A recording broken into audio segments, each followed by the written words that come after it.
And then, yes, recording, thank you. And then we've got one item on our consent agenda, that is our minutes. I do have one, I noticed one typo. So I think we have to pull that off the consent agenda to relay that information. Is that how that goes, Teresa? Yes. All right, so I'm going to pull that off consent agenda, and my review of the minutes show my name in that first or second line needs to be M-E-I-S-T-E-R, just a typo there. It says Mr., but I am Meister. Thank you, Barbara. Thanks, I got that. You bet. I didn't notice anything else, but were there any other corrections or additions to our minutes of last meeting? I'll make a motion to approve the minutes with that change. Okay, Kevin Dayton moves to approve the minutes. Do I have a second? Kayla will second it. This will be a second. I think Kayla spoke half a second earlier than Norm, so Kayla Bumbo will be seconding the motion. Any further discussion, additions or corrections? If not, then would you all please indicate by either saying aye on voice or putting up your thumbs up in the reaction? Aye. Aye. Aye. Aye. Aye, and motion carries. Thank you all. All right, we've got several presentations here this afternoon. We don't have any critical decisions to make, but we do have presentations to receive, discuss, ask questions, make sure we understand the status of many of the projects that we've been advocating for and supporting. So with that, our first presentation today is going to be about, it's going to be from the County of Monterey, talking about the Measure X local projects. And Teresa and Mr. Ishii are going to be presenting.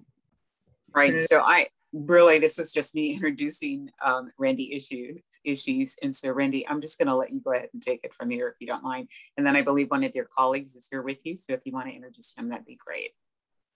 Thank you, Ms. Wright. And thank you, Chair Meister and members of the XTOC. I'm Randy Ishii. I'm the Director of Public Works, Facilities and Parks. And with me today is my Assistant Director, Tom Vonnegut. And we have a presentation for you today on our Monterey County Measure X local projects. There's going to be a brief pause as I share my screen to bring up the presentation. So please allow me just one moment.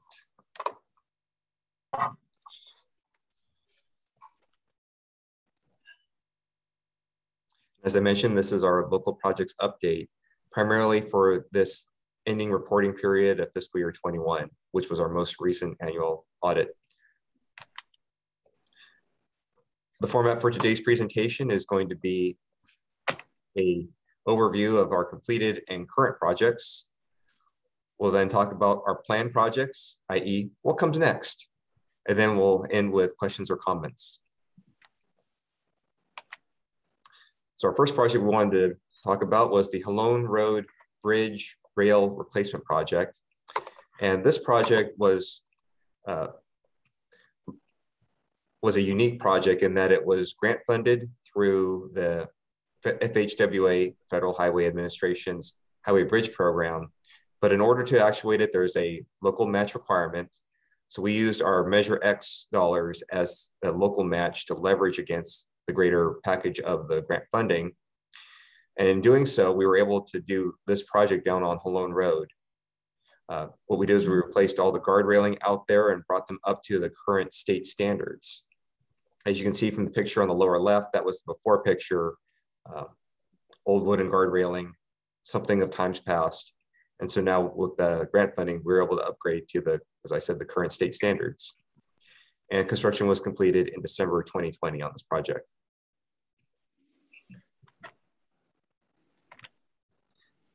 The next project was one of our Measure X campaign projects of the River Road Rehabilitation.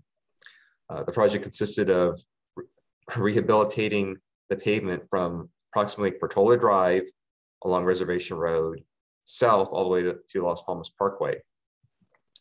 We used a green road treatment method called full depth reclamation. And that's the method where a pulverizer comes in. It, as the name implies, pulverizes the existing pavement and road base, recycles it and puts it back into the ground as a stable subgrade for the road for heavy truck traffic and strengthens the road matrix, and then applied a layer of hot mix asphalt to the top for a nice rideable driving surface, as well as the striping was replaced along this project. The total cost of this project was approximately $2.16 million. And what's interesting about this corridor is that it's part of our wine corridor that leads people from Salinas down to Greenfield. It's been on our books for quite some time as a desire for the ag and winery corridor projects, and again, is one of our Measure X projects. This project was completed in December of 2020. And so this is a before picture. And this is the after, with the left-hand side picture being taken from one of the drones from one of our vendors. And what's noteworthy also that I failed to mention in the other exhibit is that while it was a much needed project, this is also one that does serve that benefit for both regular residential constituents as it does our agricultural and ag tourism industries. The next one up is our Elkhorn Warner Salinas Road Intersection Safety Improvement Project. This is one of our Measure X campaign projects when it comes to intersection safety. And it was also something that was highlighted in the G12 Pajaro to Prunedale Corridor Study, a partnership study between TAMC, the county, as well as Caltrans. Now, this was intended to provide interim safety improvements to those who live on either the side streets along Salinas Road in the North County, or those who commute in and out of that area where Pajaro and State Route 1 all come together and serve that G12 corridor. Again, this is a partial component of improvements identified in that G12 Pajaro to Prunedale corridor study. The primary scope of the project consisted of a quote unquote road diet. And what that does is it takes the existing paved width and makes the best use out of it. In this case, by installing a continuous two-way left turn lane, also known as a twiddle, onto Salinas Road. In addition, we installed a westbound refuge and acceleration lane within that striped median at the intersection of Warner and Salinas Roads, so that people can safely stop at Warner Road, look to their left, look to their right, and see the oncoming traffic, and then safely merge and accelerate into westbound Salinas Road. Costs of this project was approximately $264,000 and was funded by our Measure X dollars. These improvements were completed in December of 2020. And the pictures below show you the two-way left turn lane, as well as the Class 2 bike lanes that we installed as part of this project. And also noteworthy is that in addition to installing the the Class 2 bike lanes, we also installed a safety buffer in between the vehicular traffic as well as the bike traffic along portions of Salinas Road.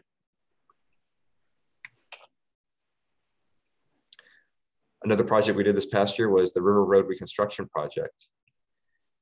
And the scope of this work was from Limekiln Road to the Gonzales River Road Bridge near the city of Gonzales. The existing pavement was recycled in place, here again using that green technology of full depth reclamation. And again, a cap of hot mix asphalt was placed over that recycled road base. Similar to the River Road Rehabilitation Project that I showed you earlier, this project also rehabilitated the existing culverts and the drainage system underneath that roadway. And we also did vegetation clearing as part of this project within the road right-of-way. Again, this portion of River Road is part of our wine corridor, which stretches from Salinas down to Greenfield.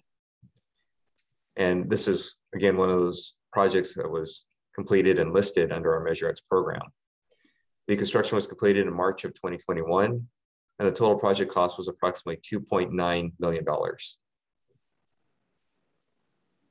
left shows you a picture of the before condition, and again, the right-hand side shows you the after condition.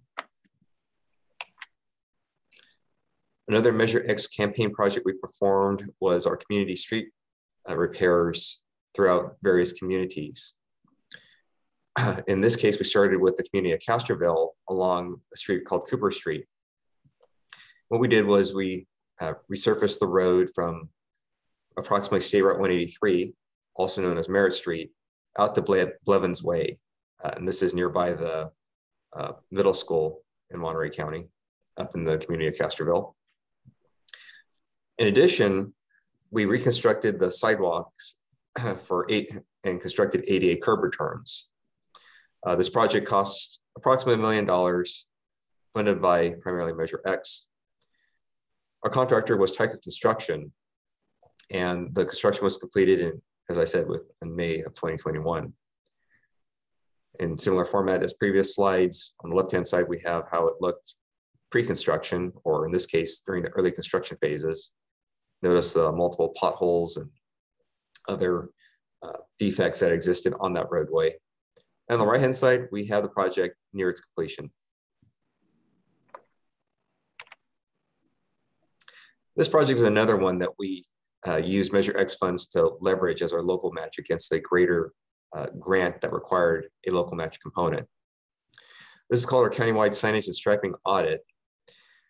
And in previous years, and as mentioned when we presented to your committee a couple of years ago, we were undertaking a roadway safety signage and striping audit funded by the Highway Safety Improvement Program grant, or HSIP. When we were awarded the grant, it was to the tune of approximately $3.2 million. And the study evaluated approximately 250 miles of the county's roads, all throughout the county, and made various recommendations, hence an audit. The recommendations are being implemented and constructed here in the construction phase. And we're currently undertaking that construction phase. Generally speaking, it consists of restriping 39 miles of county roads with no passing zones, also known as the double yellow center line, or detail 21 or detail 22, and to replace and relocate or install new signs in the county. These signs and the striping are meant to conform to our current state standards, as well as the California Manual of Uniform Traffic Control Devices. Our estimated completion at this point is for spring of 2022. And the picture at the bottom shows one of the examples of the sign and striping crew doing a striping application along Echo Valley Road.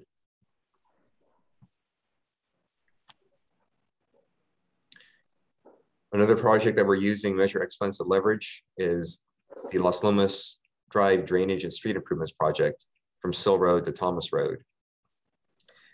The community of Las Lomas is a small unincorporated community in the North County, and they have dealt with periodic localized flooding along Las Lomas Drive for years. The project consists of installation of a new storm drainage infrastructure, as well as pavement reconstruction, and utility relocations to allow space for the new storm drain system.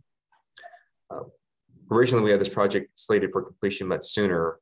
However, we've been delayed due to COVID, as well as the amount of time necessary for the underground utility companies, such as the water company, to relocate their underground infrastructure. Given the complexity of this project, it was divided into sections. So the first section was completed in 2016, whereby the large diameter culvert under Hall Road was replaced. And so this current phase from Sill Road to Thomas Road completes that storm drain system. At this juncture, our estimated completion is in the summer of 2022 for the storm drain. And following up from that, and here in the fall, we anticipate having the ATP grant funded portions of the streets and sidewalks either in their design phase, or we're constructing portions of it that were just not part of the active transportation plan grant that the county had acquired sometime prior. The storm drain component is approximately $5.4 million, and the street and sidewalk components of is approximately $4.2 million, again, estimated for construction in the summer of 2023. Thus, a total estimated project cost is roughly $9.6 million.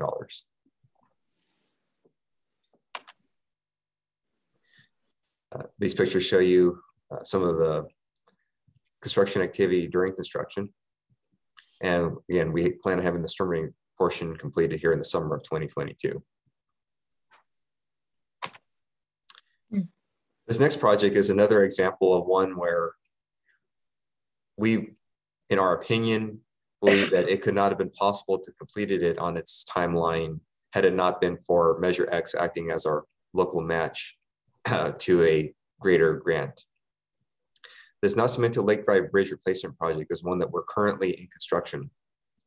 And for those who've not been out there before, there currently exists and has existed in the past a one-lane steel truss bridge. We're replacing that one-lane bridge with a two-lane modern-day concrete bridge. As I mentioned, this project is funded primarily with the Federal Highway Administration's Highway Bridge Program grant. And the total estimated project cost is roughly $11 million. This bridge qualified for the HBP grant through it being a seismically deficient bridge, as well as being a one-lane bridge. So we're bringing it up to date to Caltrans seismic standards through this replacement. The functional use of this new bridge, it will be sometime around 2022 in the fall, and the demolition of the old bridge will be complete in the spring of 2023.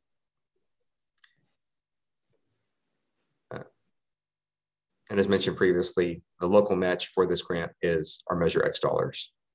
So on the left-hand side, you see the existing bridge, and the right-hand side shows the bridge currently under construction.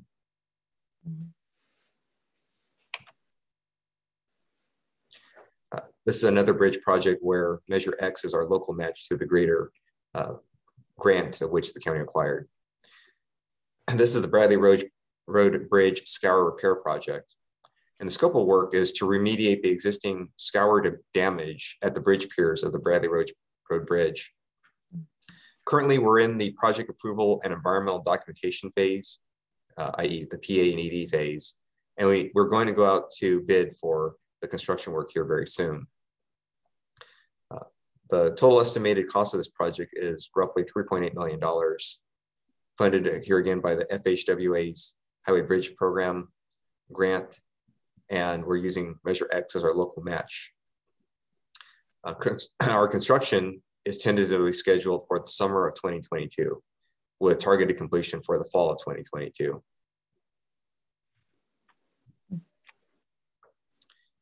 This has been another long-term project that we've had that uses several different grants, and we're using Measure X as our local match for the grants.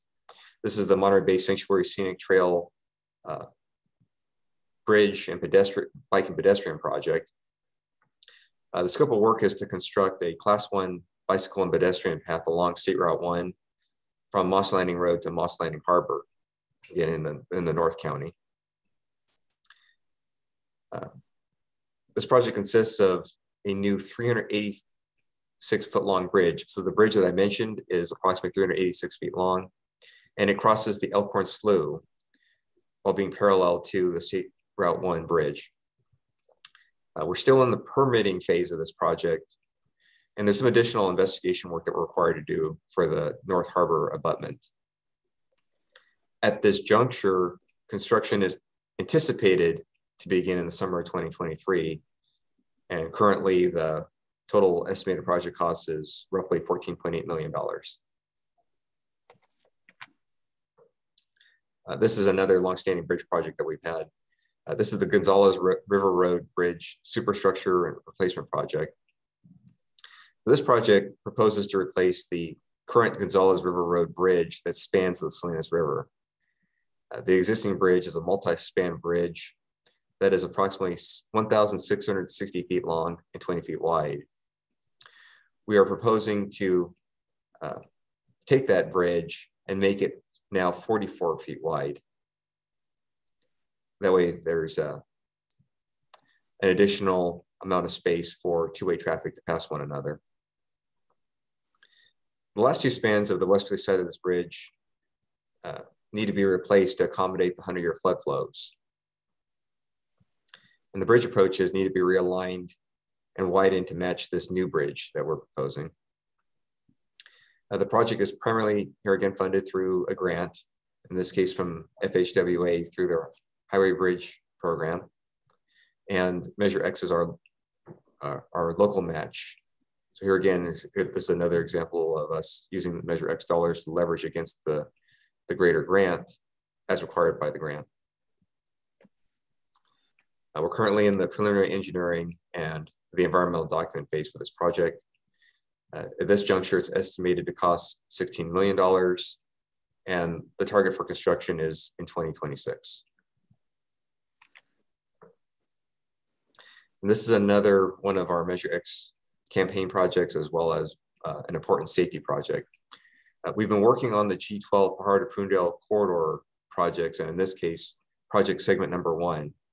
The numbering system for these different road segments starts off at US 101 as the datum and works westerly along the G12 corridor out to the community of Pajaro and the Pajaro River.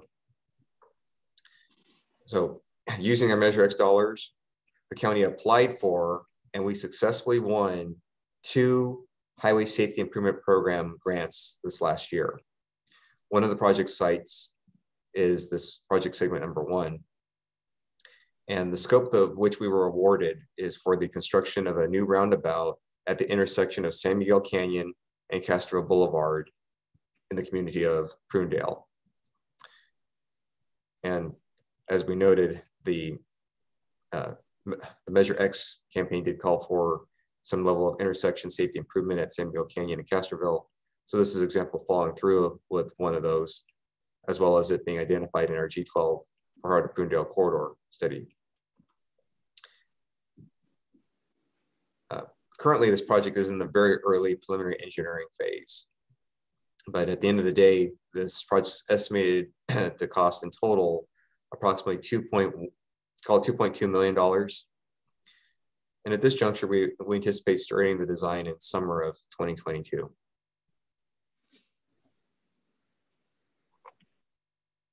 The exhibit on the right-hand side is one of the exhibits from the G12 Pajaro to Prunedale corridor study, showing the approximate location of the segment project area 1 and where this roundabout was identified and recommended to be at.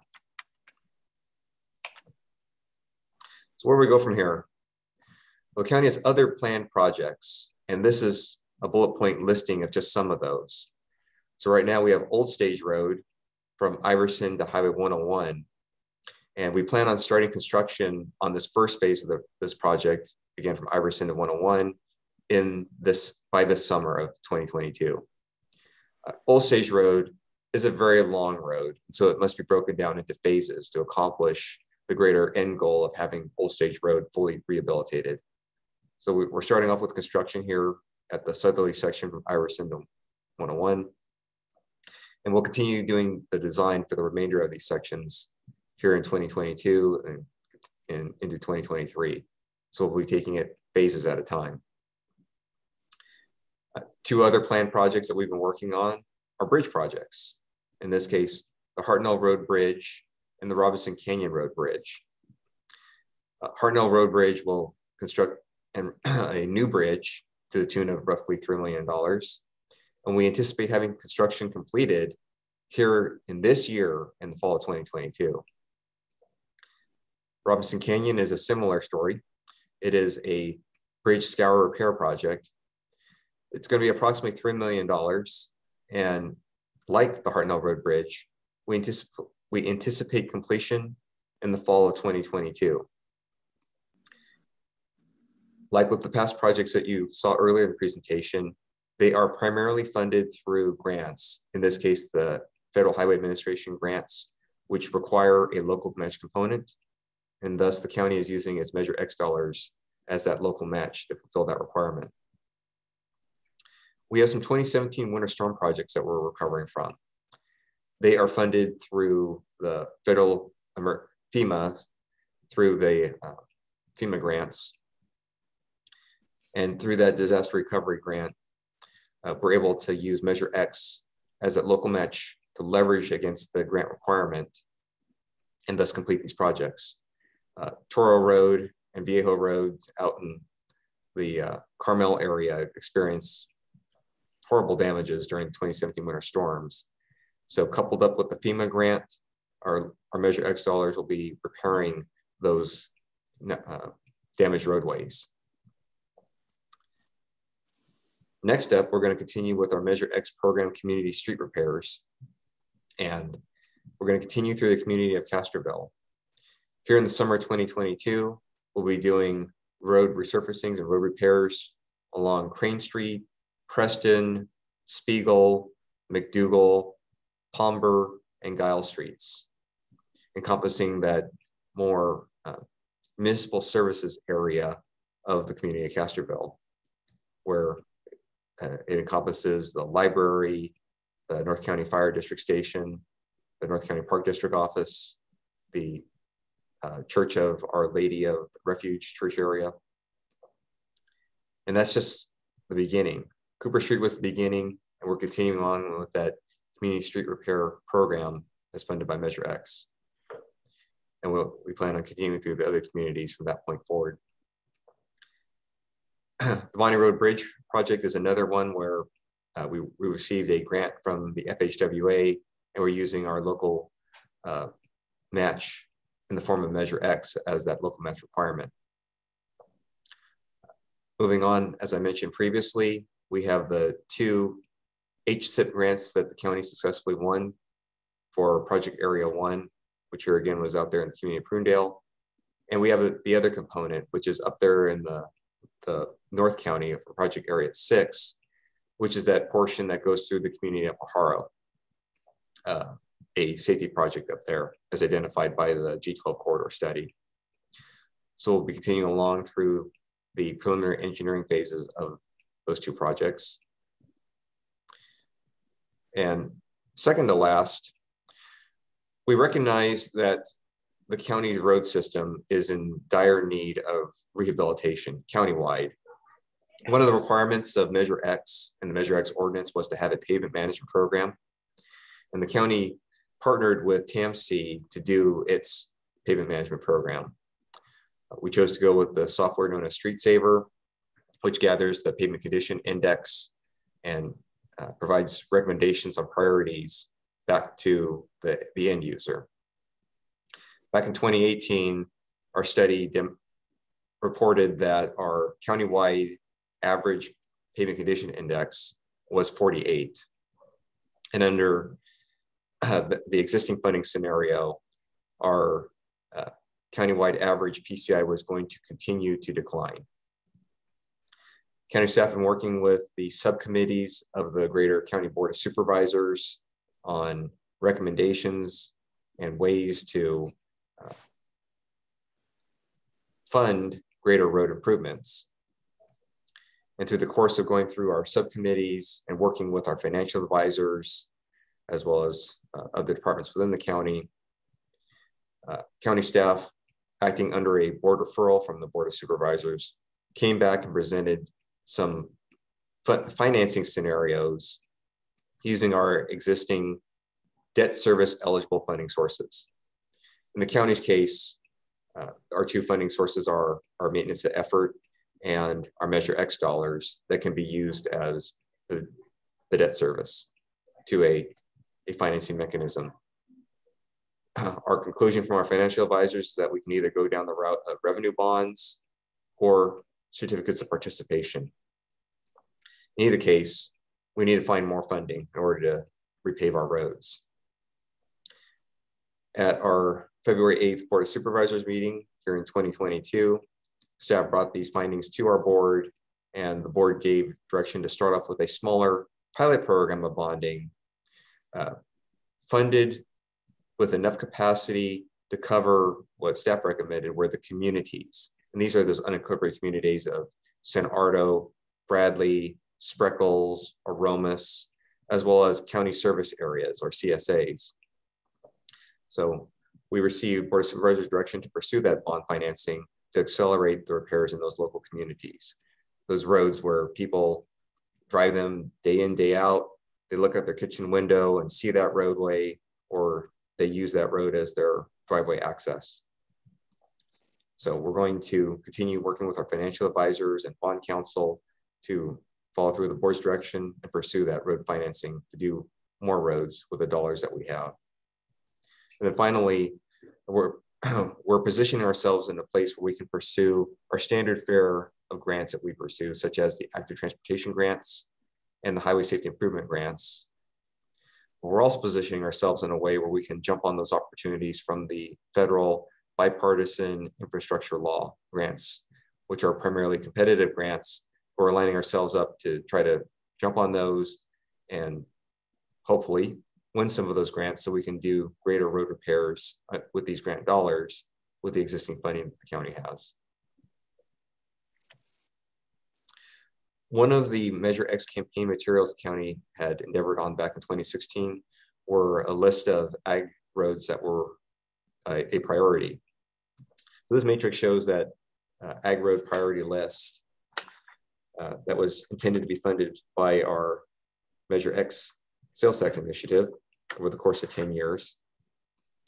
And essentially the list shows you that a lot of these roads, we've either completed them or we're in the design phase, or they're part of our greater 5-year capital improvement plan. In the interest of time, staff will not go through each one of these line by line. The important takeaway is that we're accomplishing those goals and those promises that were made when this campaign had originally started. And so that concludes our staff presentation, and we open up the floor to any questions or comments. I'll stop sharing my screen. Great, wonderful. Thank you, Randy. Questions, comments? So I'll start with Norm and then Robin and then Kevin. Thank you. And with the indulgence of the chair, I actually have 3 questions, if that's okay. Yes, make them fast. Okay, they should be fairly quick. On the San Miguel Castroville Roundabout project, that $2.2 million quote that you have there, does that include the right-of-way acquisitions? It is intended to cover that, yes. Okay, thank you. And then on the Gonzales River Bridge project, is that anticipating a full closure of the bridge during construction? We're looking at all the options, but that is one of the ones. Road closure is in our environmental document that we've been circulating. Okay, thank you. As much advance notice on that as possible, if you could. And then finally, on your list there, I noticed that there's no mention of the Davis Road Bridge. Is that completely off the list at this point? Good question. No, we're continuing work on the Davis Road Bridge and road widening project. Just in this last reporting period, we did not use Measure X dollars as our funding source to continue work on that project. Okay. All right. Thank you. Appreciate it. And thanks for the presentation. Thank you, Norm. Robin. Yeah, on the Gonzales Bridge, are you going to provide room for a bike pedestrian path across the river? I didn't hear you mention that. Are you going to do that, Randy? Oh, we will have to get back. I'm sorry, go ahead. I'm sorry, I interrupted you, Ms. Lee.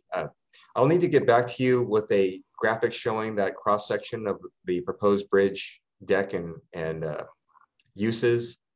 Off of memory, I cannot recall what all is encompassed in that 40-foot wide bridge deck that's proposed.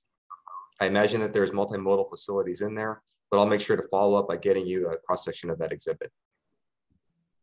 Oh, thank you. And then when you're doing these very nice repaving of the river road, and you say it's a wine corridor, are you providing bikeways on that? At this juncture, we were only funded to replace those in kind, but we have been pursuing any grant opportunities to build new where things did not exist before. So an example are the Class 2 bike lanes. If there were width available, if it already existed, we repaved and we restriped to what was existing. But at this juncture, we did not do a full complement of Class 2 bike lanes to my knowledge. Yeah, does the county have a plan to do when they do these major repairs, to start incorporating multimodal complete street ideas when you're doing these major repaving and bridge construction as a general rule? That's my question. Thank you, Randy. You're welcome. And we do try to incorporate those where we can. We do have those constraints, both financially as well as the environmental document phase requirements, whether it be a mitigated neg deck or in a more adverse case, environmental impact report. So those are all things that we have to evaluate at that point in time.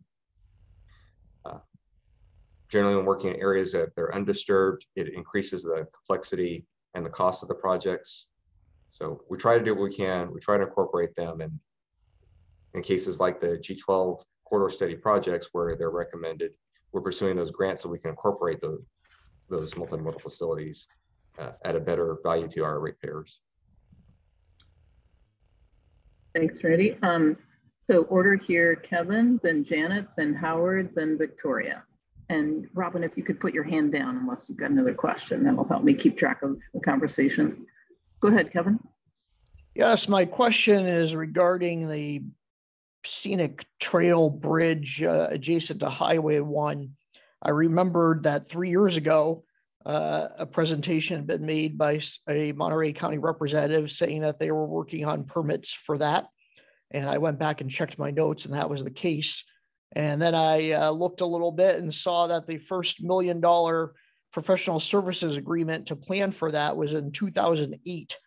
And it's after 15 years, I wonder if you could explain a little more about why that's always out there with money being spent, but it never seems to move forward. It's a very fair question, Committee Member Dayton. And as I say here today, what we can describe is that this is a very complicated, complex project.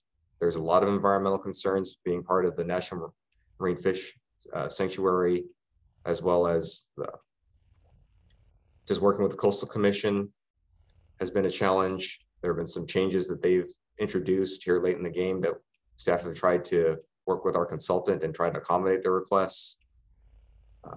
There's other things that complicate here, even the planning phase on how we even construct this project, whereby they've asked for not only ground acceleration meters, but they also want to know the acoustics that are being generated when the piles for the new bridge get placed and how much disturbance it causes to aquatic species. In summary, it's a very complicated project just in the environmental phase alone. Let us know if organizations that are actually here in Monterey County can perhaps write a letter to those Coastal Commission and other agencies and maybe get some of our elected officials involved in trying to move that forward. It's disappointing to hear how these regulations are stopping that project. Next. I'm sorry, Chair Meister, go right ahead.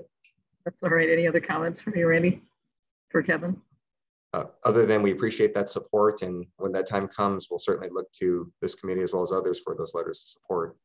Great. Appreciate the help. Good, thank you. All right, Janet, then Howard, then Victoria. This is really a comment and a question for staff. This presentation really shows how important Measure X funds are for leveraging. And that was one of our major sales points when we were advocating its passage.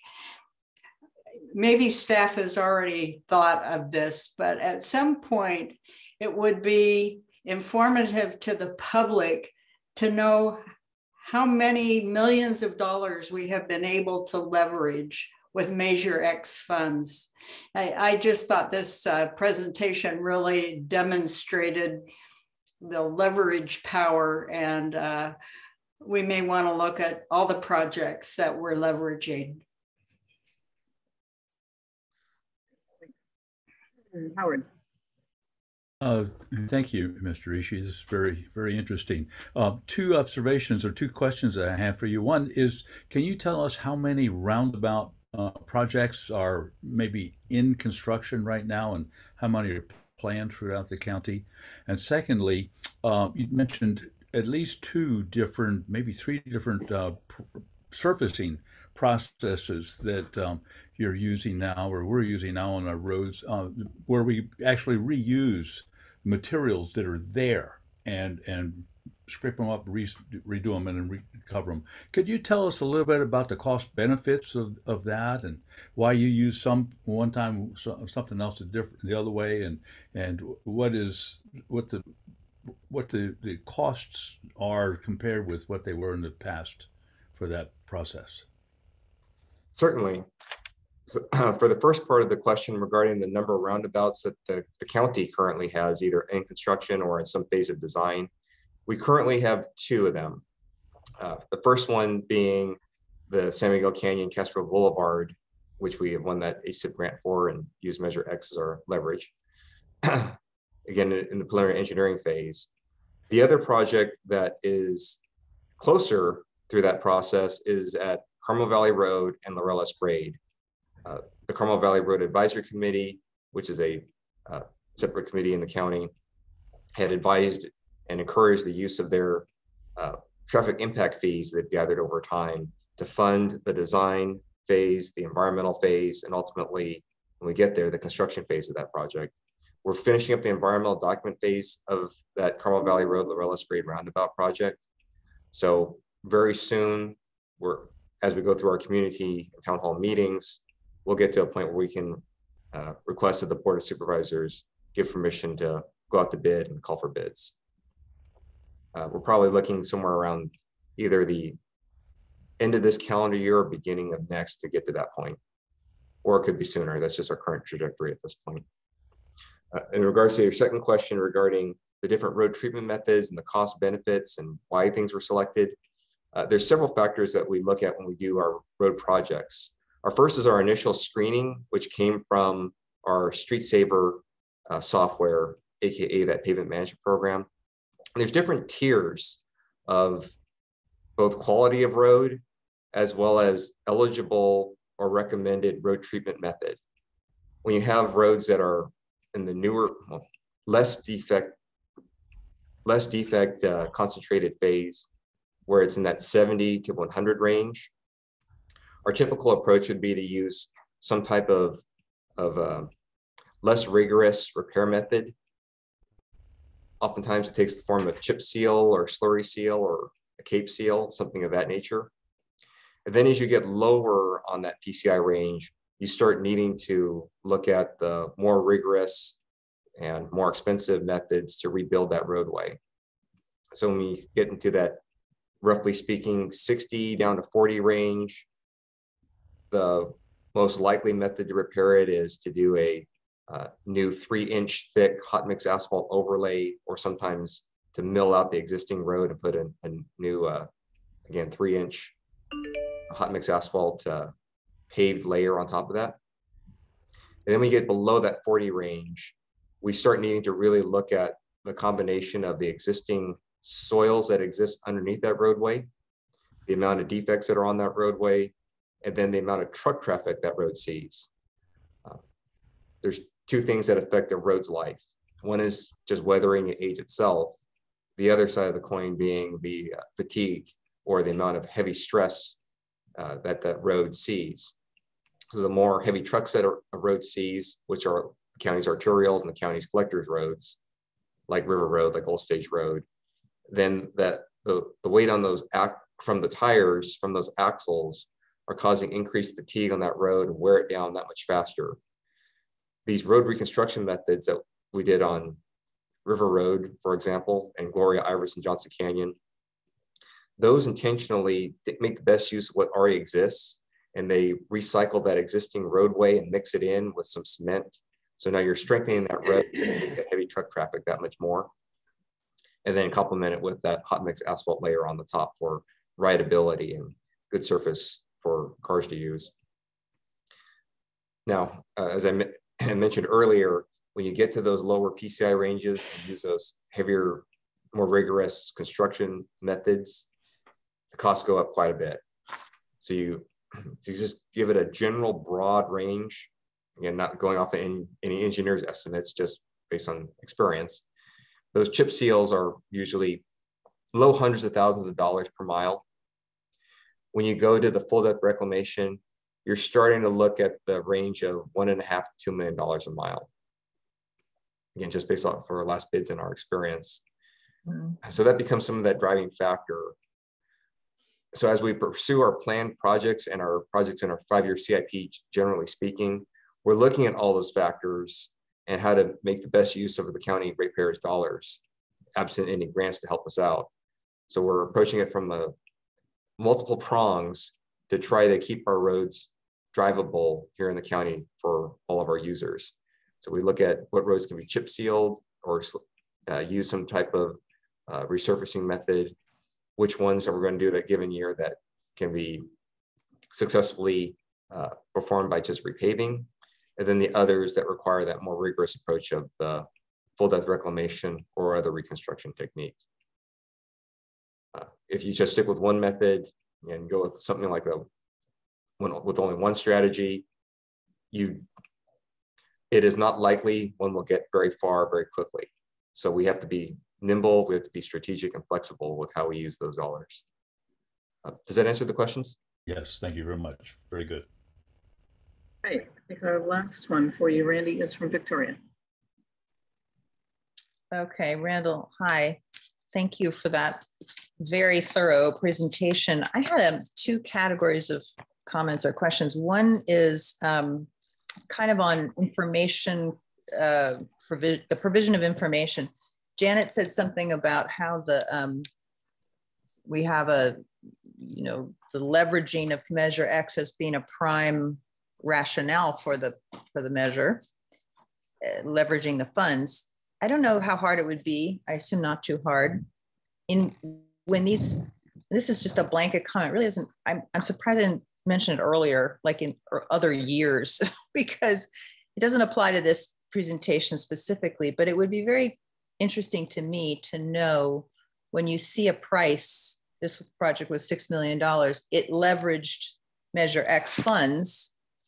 So what part of that, what percentage of it was Measure X funds and what percentage of it was other? I don't think I need to know probably all the details of the other, but it just, I think getting in the habit of thinking, oh, it's usually 5%, oh, it's usually 50%, and just having that as part of our understanding of how Measure X, as representatives of the Measure X sort of watch team, I think would be very useful. Similarly, I think these are sort of easy ones, but on the Prunedale Roundabout example, there was a nice little zoom in to the location where it is. I know some of us are probably much more familiar with certain parts of the county and others other parts, but it would be nice to sort of just see a line on a map or a dot on a map, maybe on each of these slides, just to know, sort of help us familiarize with just where the work's getting done. So those are quick and easy ones, maybe. I don't want to presume anything, but in terms of communicating another set of information, I'm kind of curious also, this goes to Robin's comments, which I really appreciated, about how much and how often multimodal considerations are getting put into these projects. I think it'd be nice to have a little analysis. And again, it can just be a comment or a checkbox or a rating or something that basically says, this included multimodal, or this included bikes, but not ped, or ped, but not bikes. And similarly, and I would open that to whoever has any kinds of thoughts about the type of projects. Like, that's a special concern of mine as the bike advocate, and all sounds like Robin. I also have not a concern, but an interest in trying to digest the costs of the projects. I thought what you just said, Randall, to explain, what happens when roadbeds degrade and how that changes the cost profile of a per linear mile of a reconstruction or a repair is very interesting. For you folks at TAMSI, it must be just like second nature to be able to put that into context easily.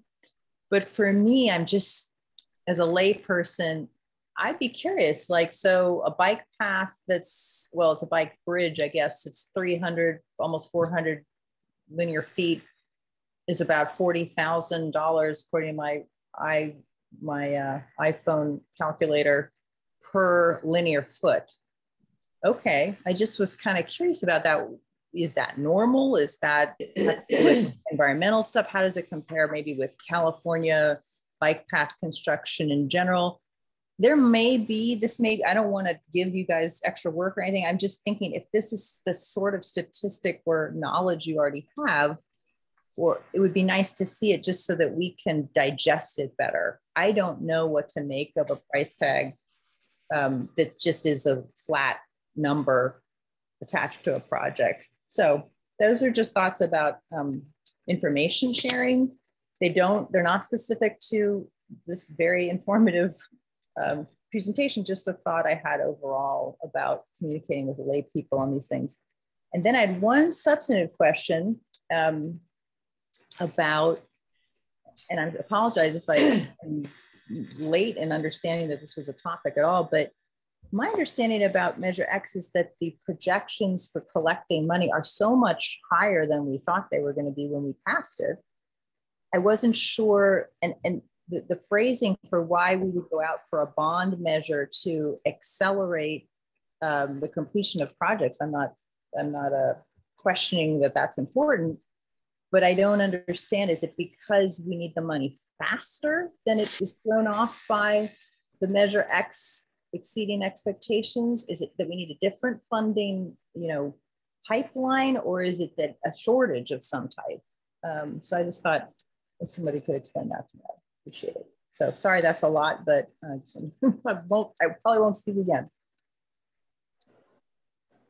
Member Beach, those are very good points and questions. The first four that you had, we'll formulate those in our next set of reporting, and we'll have to get back to you in our next set of reporting for that. We don't have those metrics available at this moment, but we can certainly work on that and get back to you.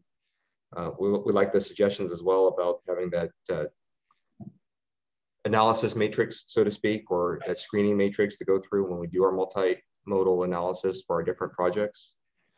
But I think maybe at this juncture, at this juncture, the question that staff can answer fairly readily, that fifth question regarding why we would consider going out to bond or find some other way to get quote unquote more money right now. Measure X does have a lifespan to it. Nothing is forever, unfortunately. A few things in life are forever. And Measure X has a 30-year life. It's great that it's bringing in this additional revenue for us.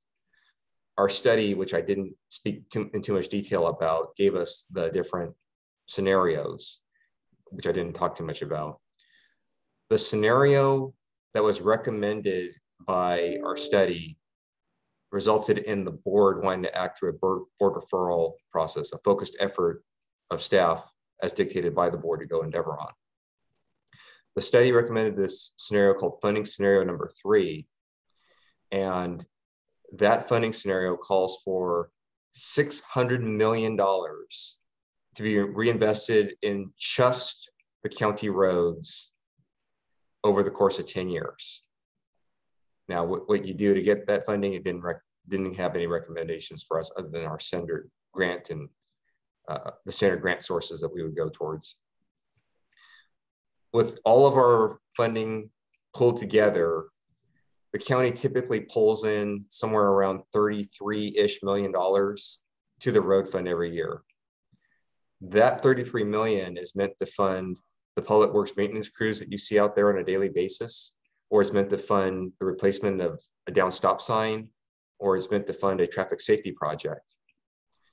That $600 million, or maybe said a different way, an average of $60 million reinvested into just the roads per year, every year for that 10-year period.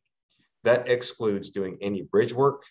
It excludes doing any traffic safety work, any roundabout projects under that category of traffic safety projects. That's, here again, just back into the roads. So our existing funding pools are just not enough to get to that recommended scenario of $600 million a year. That that funding scenario would result in a countywide average PCI of 60, which is generally considered in the industry to be maintainable. And I know the executive director and staff could also attest that that was just generally the industry standard is a 60.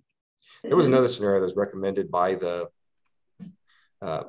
study called the best practice, which recommended $725 million reinvested into the roads in a 10-year period.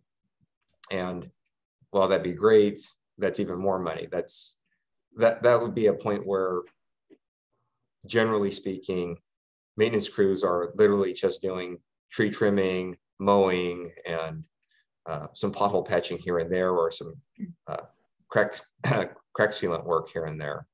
It doesn't call for doing massive amounts of road repaving at a time. Again, an ideal scenario, one that we would like to be in, but we just don't have the funding for it right now. So that's why we're looking at trying to accelerate things by finding financing here with the interest rates we currently have, besides those grant opportunities, to try to get to that $600 million reinvested in just the roads. We at the county have that challenge of having nearly endless needs and finite resources. We have 1,260 miles of county maintained roads. That's almost a third across the United States. That's stretched end on end. We have 175 bridges in various states of drivability. We have over $500,000 worth of road appurtenances, like the traffic signals, the signs on the roadway, the striping on the roadway. And those are ones that constantly have to be refreshed, even on a quicker schedule than a road repaving. So it's the challenge that we have in the public works field. I would imagine that what we're bringing to you today is mostly along the same lines as what you may have heard from our other sister agencies.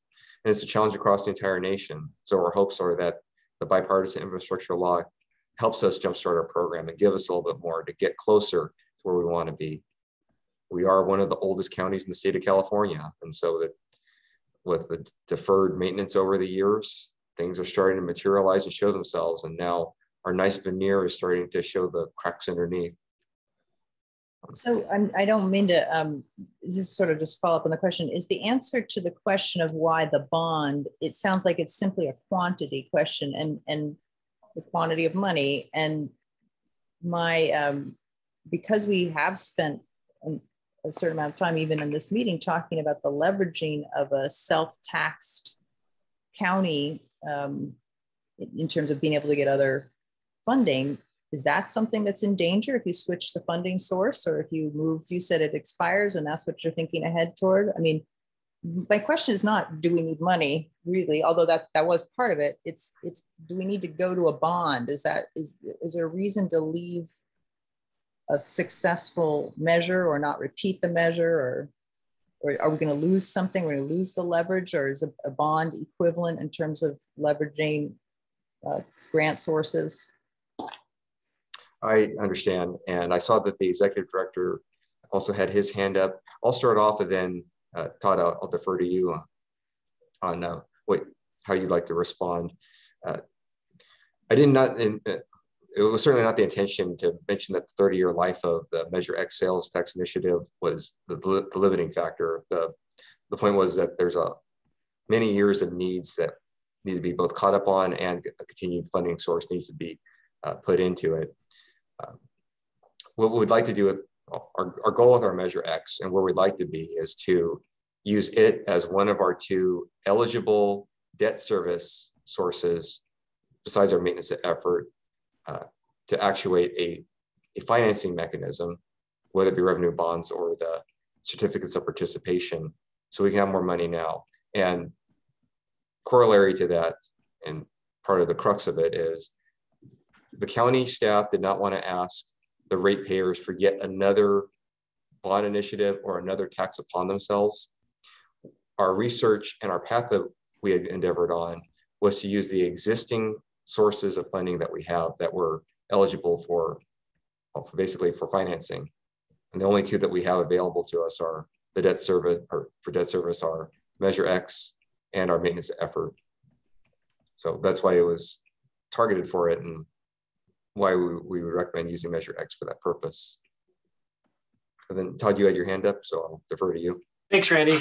The bonding allows a jurisdiction to accelerate the delivery of projects, and that in itself doesn't necessarily impact leveraging funds.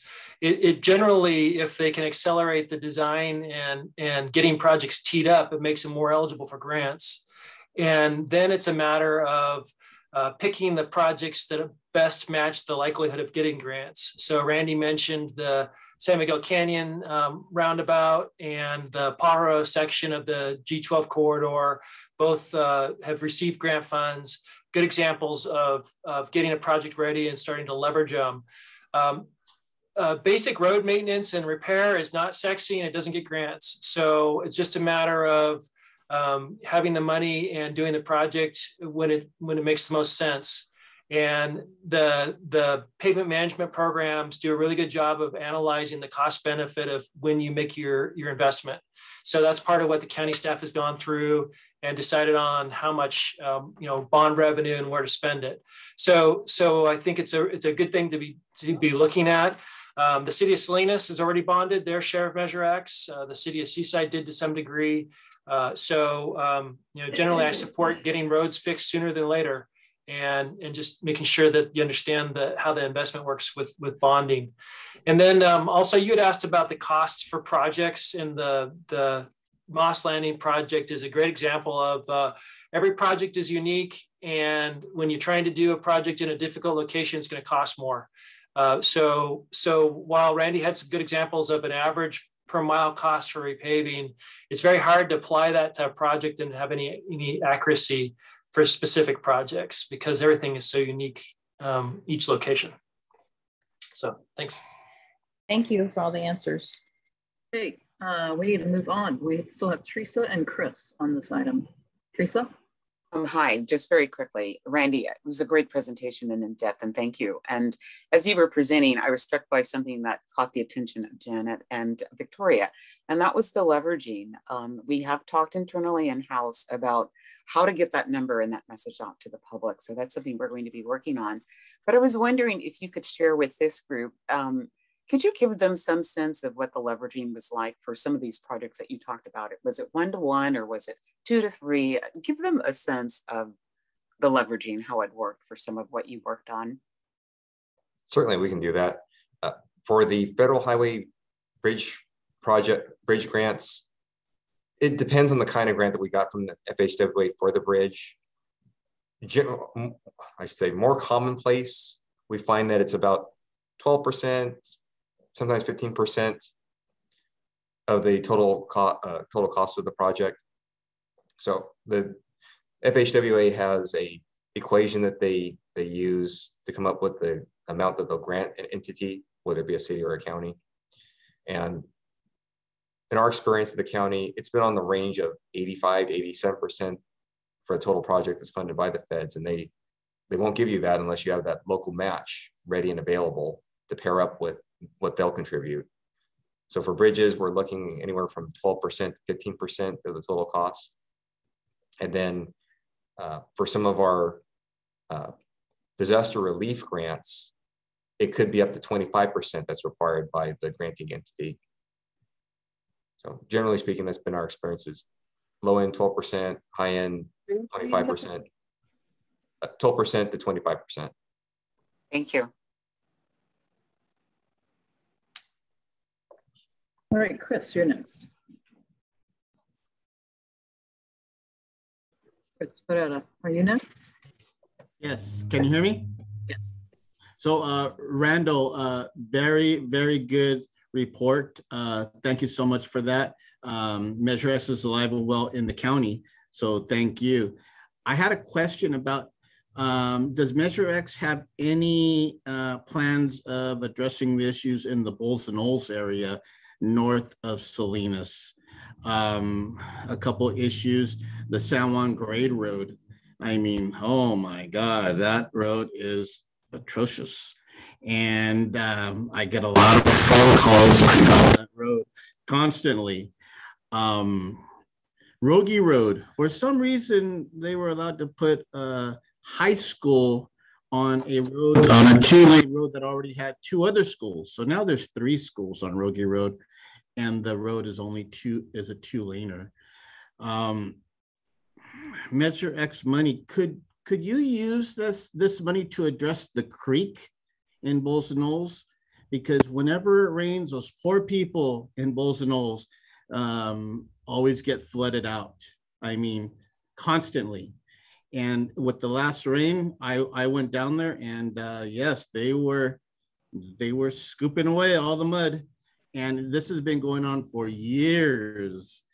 And so I receive a lot of calls regarding that area. And is that on the Measure X radar? Thank you. Okay, so I'll start off with the first part of that three-part question.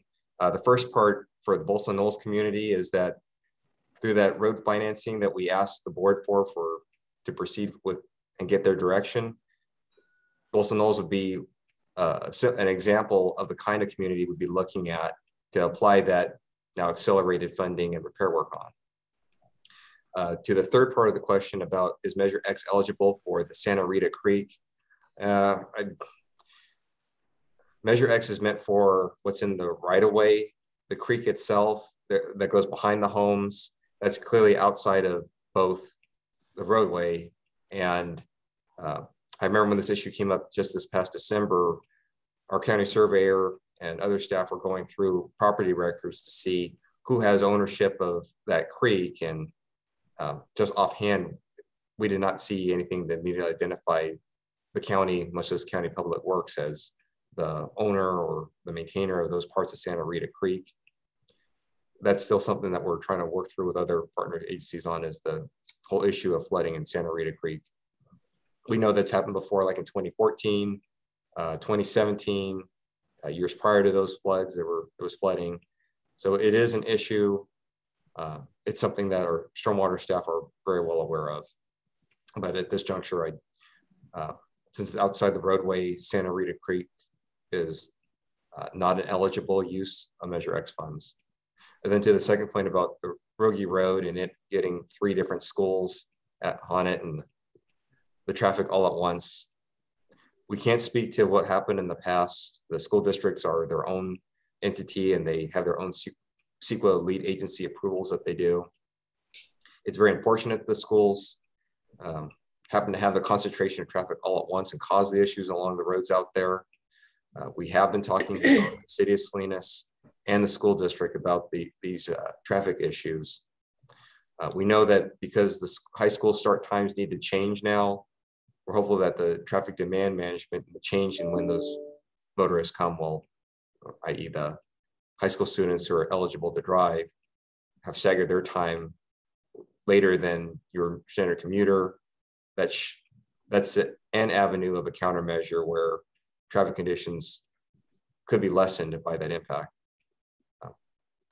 So when you say about San Juan Grade Road, it's an example of an accelerated program. What does that mean, really? That maybe it might be on the radar, or it might be repaired, or.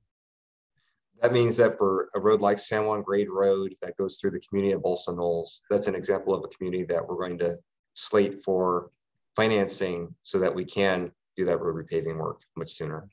Okay. All right. Thank you. Robin, are you raising your hand again?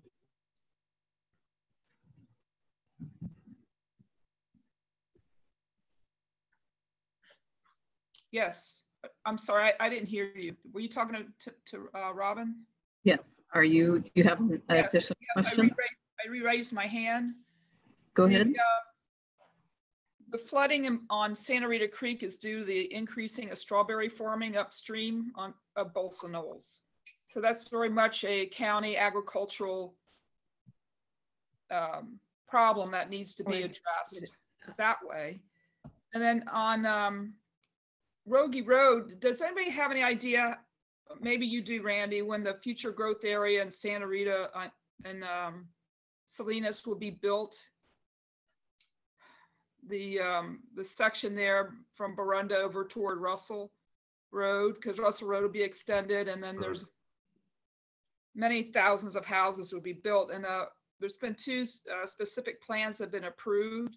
So my point is, if those roads got to be installed, then that would alleviate a lot of the traffic. And do you have a time frame of when that might happen? I've always thought about that. I'm thinking about the same thing because I live in Bolsa Knolls, and I'm always trying to time my leaving of my house due to the traffic of the schools, because it's pretty bad. So that traffic could be alleviated once those roads are built, but I don't know the timing. I don't know if anybody's heard anything, if any construction will start. That's my question. All right, thanks. Thanks, Randy. Very good development question, Ms. Lee. We were approached by the city last year with a proposal from a developer to develop that area you've identified.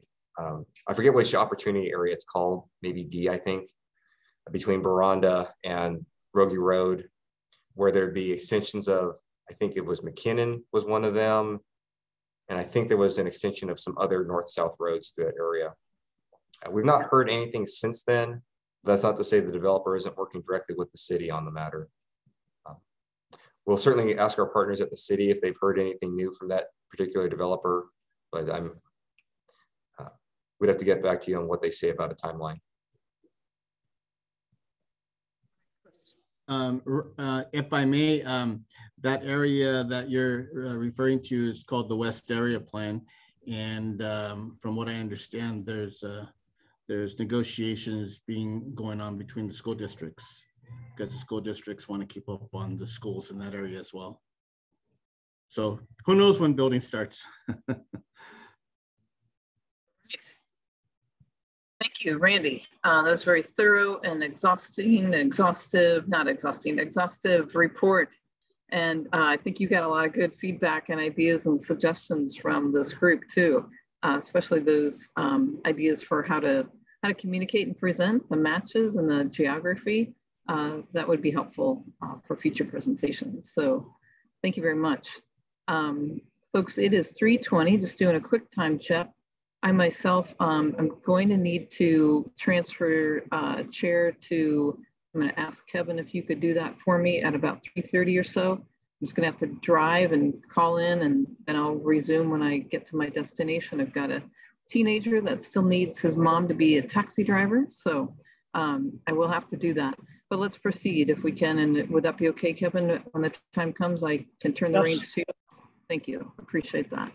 Okay, I think next on our agenda is talking about our work as the audit, or as the oversight body, and particularly the subcommittee audit team. We met back in early January and analyzed the information that Mike Zeller had provided us. Today, Mike is going to present to us the results of the audit, and then we will be presenting our results. Girls here. Tom, good baby. You put your Tom. There we go. Thank you. Whoever's the magic wizard behind the scene. Anyway, by April, our next meeting, we'll be able to present to you our subcommittee's audit report. But for now, Mike is going to give us the results of the Measure X audit reports from each of the jurisdictions. Take it away, Mike. Yes, thank you, Chair Meister, for that introduction. I'm Mike Zeller. I'm the TMC's Director of Programming and Project Delivery. Just providing an update today on the results of the fiscal year 2021 Measure X reports that we received from the local jurisdictions. Before I get into the meat of the presentation, we've heard quite a bit about all the great work that the county is doing on Measure X projects. Just wanted to highlight a couple others that were funded with Measure X dollars this past fiscal year. The large photo that you see on my left is the Reservation Road project done by the city of Marina. There was a cold in place recycling project where they were able to recycle the pavement on site and reconstruct the roadway. They were able to save about $650,000 with this innovative treatment. And it really improve the stormwater puddling that was occurring on the roadway. They were able to narrow up the lanes a little bit to help slow traffic and make it a safer roadway. And this was also awarded one of TAMC's Transportation Excellence Awards this past year. So a great project from the city of Marina. The other photo that I have up here is this is Patterson Road in King City. So this is just showing the work that they were doing on their street pavement rehabilitation program. This was a grinding and repaving of Patterson Road. So great job from King City. And what we have here, this is a compliance chart. This was included in the staff reports for this item. Also in the staff report, I should mention, and there is a link to all of the annual reports that we received from the jurisdictions that are posted on our website. So you can go review all of the annual reports individually and see all of the projects that were completed and the ones that are proposed over the next 5 years. Over this past year, as you heard earlier, the amount of Measure X funds that has been coming in has been slightly higher than projections. So last year, the local jurisdictions received close to $17 million. And this year, it was just over $19 million of Measure X going directly towards local streets and roads projects in all of our communities. As you can see on the chart, we largely had great compliance from the jurisdictions. There was a couple of issues that we have notified the jurisdictions that are standing out here about. The first one that you can see on here is Carmel by the Sea not meeting their maintenance of effort requirement.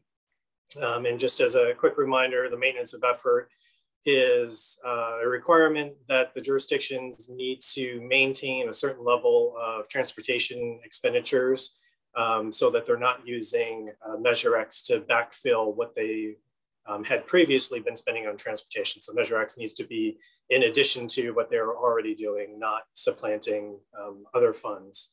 So Carmel's maintenance of effort was off the top of my head about $550,000, and I believe they ended up spending only $513,000. So they came up a little bit short.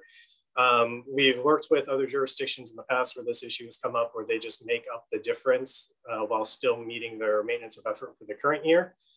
So we've sent letters out to all of the jurisdictions letting them know of their compliance status. And we've let Carmel know of this issue that needs to be rectified. And until it is, their Measure X disbursements would be on hold until this issue is fixed. With Greenfield, they actually did not submit a Measure X report this year. They did turn in their independent financial audits. Those were submitted after the December 31st deadline, so that is noted as late. They did, in their financial audit, indicate that they met their maintenance of effort requirement, but the city has not submitted any of the other required reports, which would be their report on projects that they spent Measure X funds on, their 5-year program of projects looking out to the future, as well as their pavement management report. So working with the city to get that fixed and get those additional reports submitted. Similarly with Carmel, their Measure X disbursements will be withheld until these reports are submitted. And finally with Sand City, they also did not meet their maintenance of effort requirement this year. This has been an ongoing issue with Sand City, as we've discussed previously. Again, we've notified the city of the issue and the ways to rectify it. They have had a turnover with their city manager recently leaving. So I believe that they have an interim city manager right now before a full-time new city manager comes on. But we will coordinate with the city to try to get this fixed so they are back in compliance and that we can restart their disbursements. But with that, I'd be happy to take any questions. And as Chair Meister mentioned, the subcommittee will be back at the April meeting to give a report for what will be showing up in our annual report. But as far as questions about any of jurisdictional compliance, I'd be happy to take them today.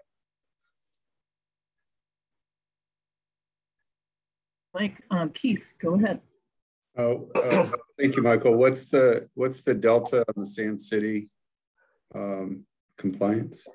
You told me the difference in what's the so So they had this issue last year as well, and I believe the delta last year was about $150,000.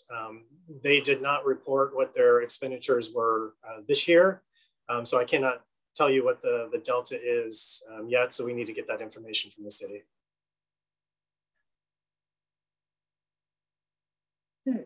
Other questions, comments for Mike?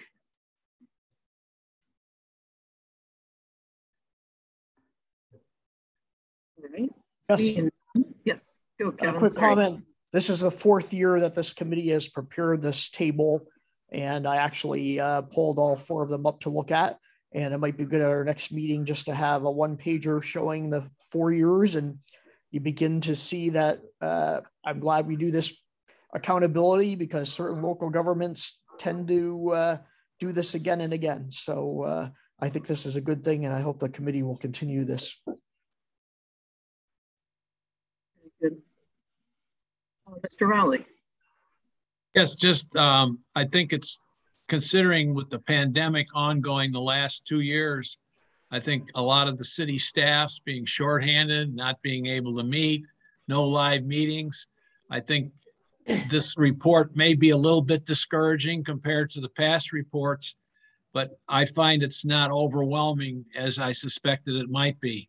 And I'm not surprised to see there's a few jurisdictions had trouble complying, because these have been really tough times these last 2 years. So I think the cities that did comply need to be patted on the back. I don't know if we should, TAMC director should send a thank you or note that the cities that did comply need to be patted on the back. I'd like to make that suggestion. I don't think we need a motion, but they need to be recognized for their full compliance. Thank you. Hey, we'll let Todd and Mike take that under consideration. Good suggestion, Tom. Any other questions or comments or reactions?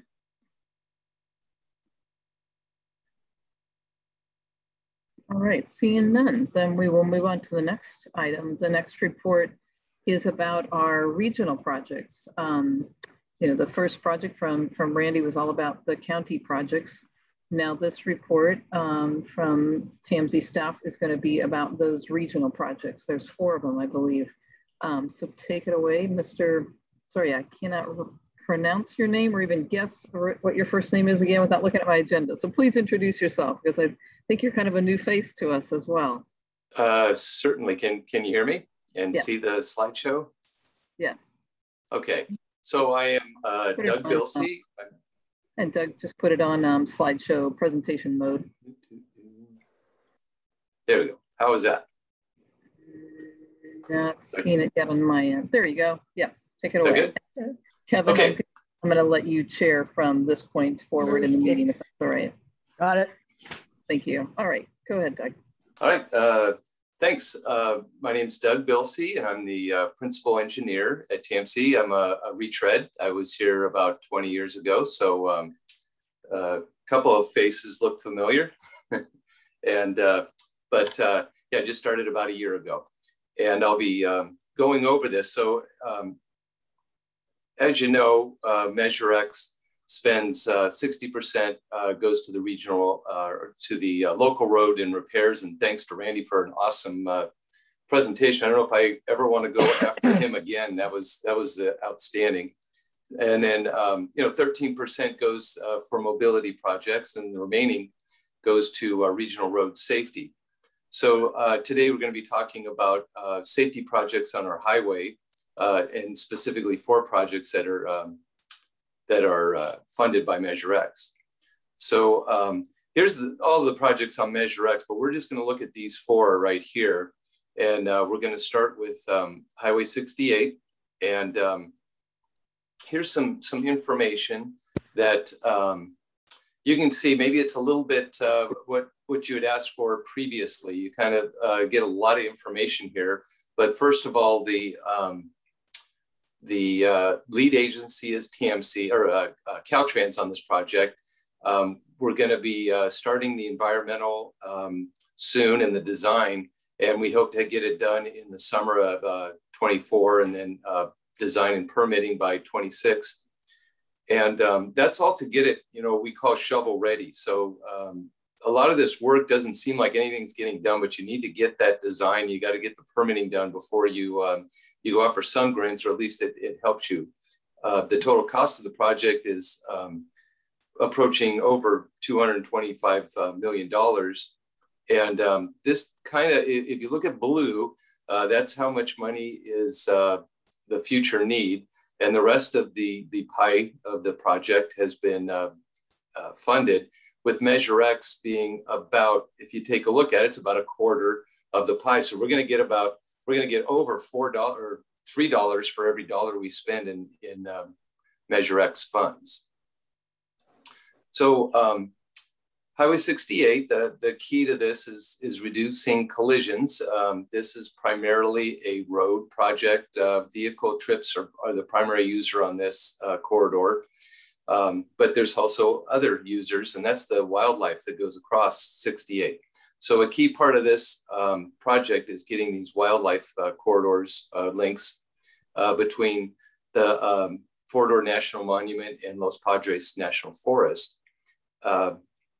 And that reduces collisions with vehicles and with animals. There's just a lot going on in this corridor. This kind of allocates or illustrates all the things, from schools to medical services on Ryan Ranch, SPCA. Right here is Laguna Seca. One of the things about this project is we're going to put roundabouts at every signalized intersection that's shown here. So you have eight roundabouts. And one of the roundabouts at Laurella's Grade is going to be, the fourth leg is going to be a new leg into Laguna Seca. So that will be the main entrance to Laguna Seca, which it's desperately desired to have, because the current entrance just is not a statement for such an incredible facility. So we're going to, part of the project is to make a outstanding entrance statement to the Laguna Seca. The daily traffic's about 25,000, a little over 25,000 daily trips. And, if you put that into terms of, to give it to perspective, that's about the population of Marina. So you have a lot of traffic on this road, and we're going to be putting in the roundabouts. And I think everybody knows, but the roundabouts, you reduce the collisions by eliminating the conflict points. So especially on this road where you have high speeds and rural area, that you eliminate the main causes of fatalities, which are head-on collisions and broadside. So that's the key to having roundabouts. It decreases the greenhouse gases and relieves congestion, because especially in the off-peak, when traffic's light, you'll never have to stop the whole way to 68. You'll slow down, go through the roundabout, and keep going. So that's really a great benefit for GHG and those types of greenhouse gas issues. The also improves access to the airport and MSD yards here too. So it has some really good benefits there, and it reduces emergency response for the fire station here. Our second project is going to be the Castroville 156 interchange. And for this project, the lead agency, again, is Caltrans. The design is essentially complete. We're just submitting this week 100% design, but it still gets reviewed until it's going out to bid, which we hope that will be going out to bid later on in the summer, and hopefully we can begin the construction by the end of the year. The cost, $55 million, and you'll see no blue here. That means that it's all funded. So we have funded this project, and it's Measure X. You'll just see the little sliver means we have a huge leveraging on this project. Really good use of the funds to get to use for design, and then have the construction come in with federal STIP and developer fees. So this is a pretty good example of the excellent use of Measure X as a matching fund. So here's a picture of it. You're looking at Route 156 going westbound. This is towards the west going up. And we're gonna get rid of a traffic signal that's right here and replace it with an interchange that has 2 roundabouts. So there's also a Chispa project down here and an at-market housing development here. So we've incorporated work that's going to be done as part of this project into what needed to be done with the developer. So there was incredible coordination with the county on this, and hats off to them for working so diligently with us. We put in another roundabout here, and that's mostly a county facility to take old Castroville Boulevard to the new development here, and then off to the North Monterey High School this way. So the third project, and I guess, well, going back here, the 156, it not only reduces collisions, but I think everybody knows that this is a main corridor, but it supports the $2 billion a year visitor economy, as well as facilitating the goods movement, and supports the $3.8 billion a year that our ag industry brings to this county. Third project is going to be the Highway 101 south of Salinas project. And the lead agency again is Caltrans. We're going to begin environmental and design this year. We finished conceptual designs, or not designs, but conceptual planning for it. And we're going to walk through there. This pie chart shows you that right now the future needs is 75 million. And according to this, Measure X again is about a quarter of the pie. So you're getting a 3-to-1 ratio. So you're leveraging $3 of grants to $1 of Measure X. So let's just dive in here a little bit on this one. So we're looking at Highway 101 from Abbott to down to Chular. And the key here is, as you can see on the right, there's a left turns on the expressway, and at high speeds, it's just an incredible safety issue that we need to address. So how do we do it? At the one end is the Abbott Interchange, and you'll see this is a very irregular interchange in that you enter and exit in the median. So when you get on the freeway going southbound, you actually come in through the median and then you merge to your right, which is not desirable, another place where collisions are known. And then when you exit to the median.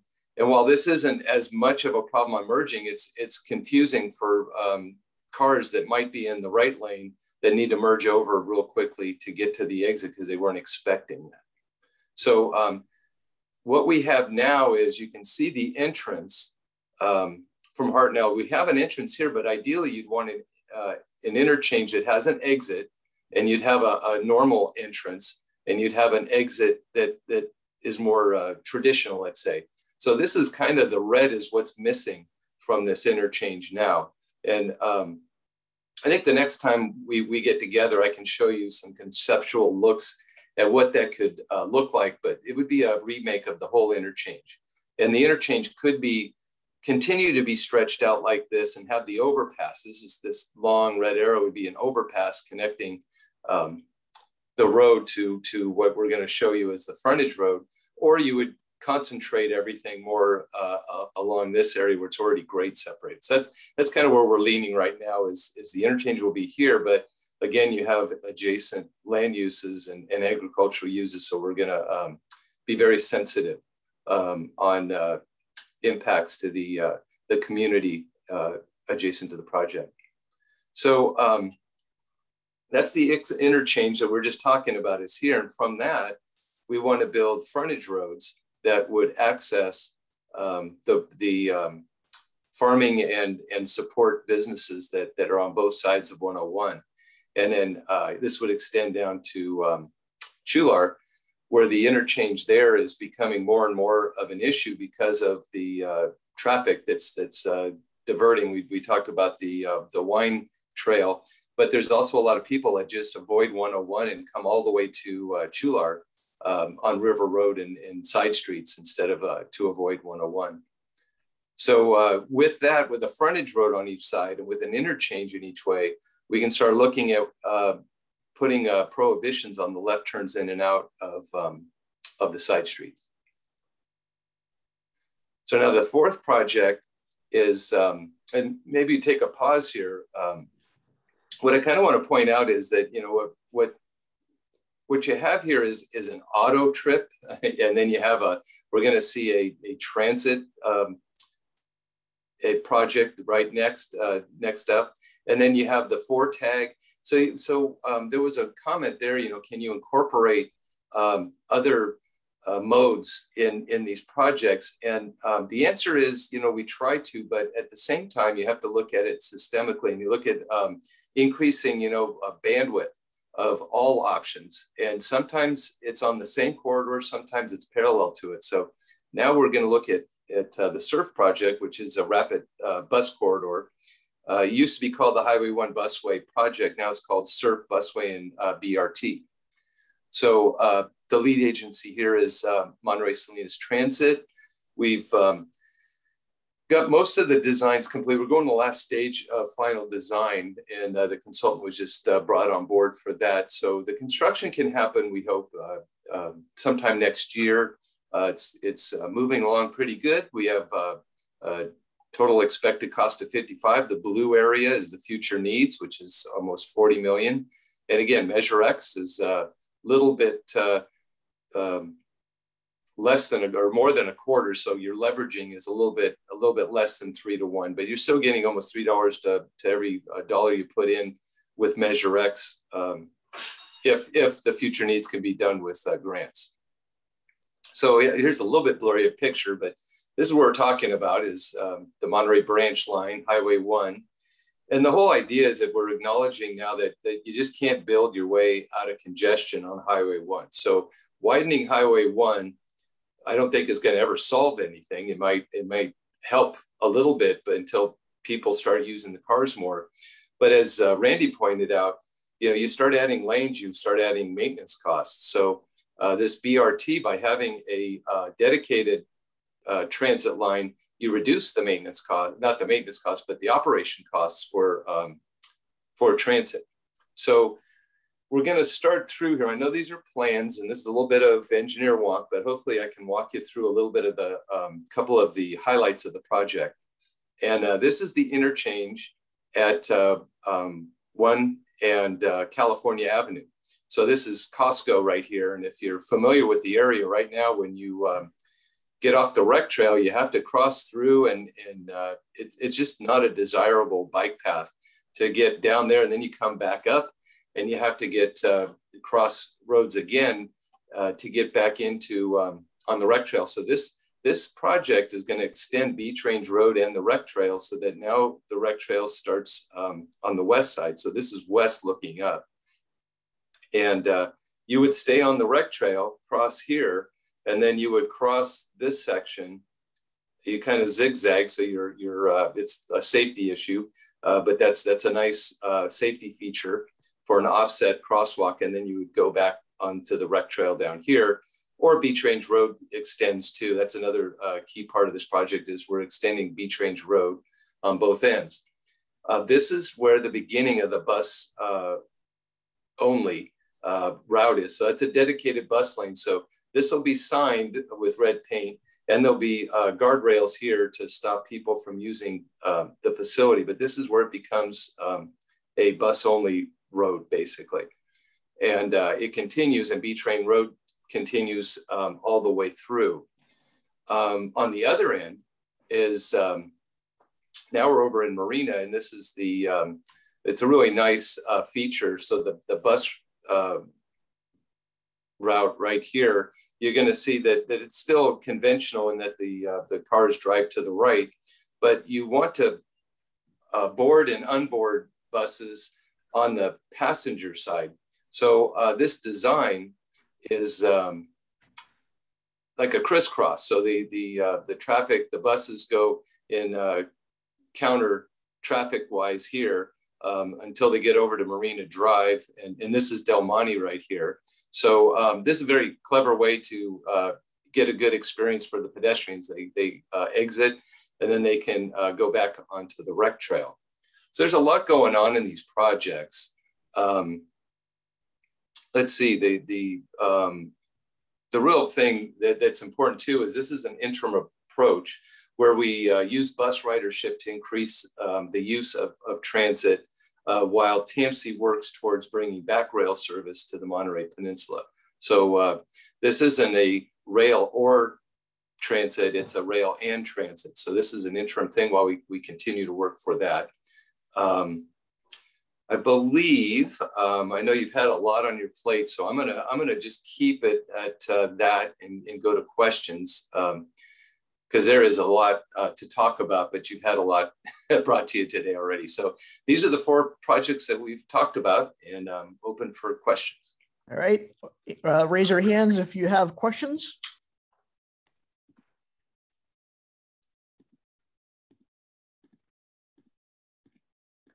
Doesn't look like there are any questions. I see one from Howard. Okay, here we got a few coming up. Okay, so we've got Howard, Victoria, and Tom is raising his hand. So those are the 3 we have. Begin, Howard.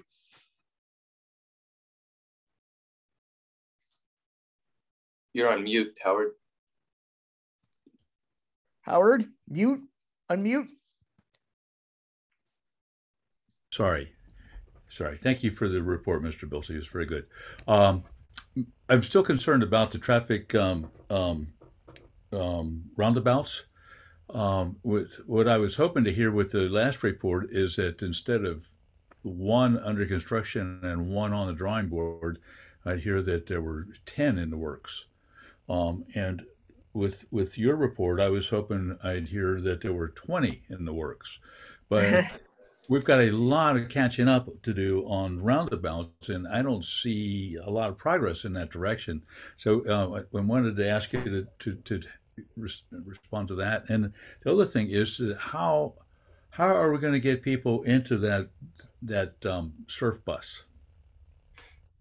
Okay, the first question about roundabouts, I can tell you that this is a groundbreaker on Highway 68.